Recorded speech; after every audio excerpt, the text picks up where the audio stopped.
Russia has banned the entry of the top leadership of the European Union.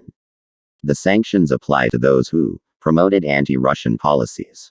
In addition to the top leadership of the European Union, they included representatives of the governments and parliaments of a number of EU countries, as well as public figures and journalists. Russia has imposed sanctions against the top leadership of the European Union, including a number of European commissioners and heads of military structures of the European Union, as well as the vast majority of MEPs, according to the website of the Ministry of Foreign Affairs. The decision was made in response to the massive unilateral sanctions of the European Union, in accordance with the Basic 1. For international law, the principle of reciprocity. The restrictions introduced include a ban on entry into Russia. The sanctions apply to those who promoted anti-Russian policies.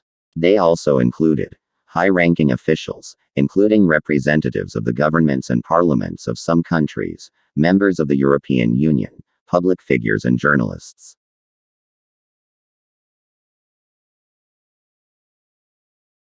According to the Ministry of Foreign Affairs, these people bear personal responsibility for promoting illegal anti-Russian sanctions, inciting Russophobic sentiments, infringing on the rights and freedoms of the Russian-speaking population.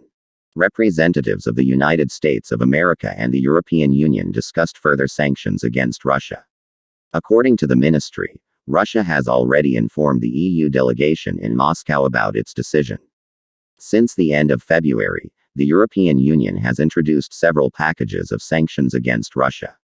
The restrictions affected the Russian leadership, including President Vladimir Putin and Foreign Minister Sergei Lavrov, as well as a number of Russian businessmen and heads of companies.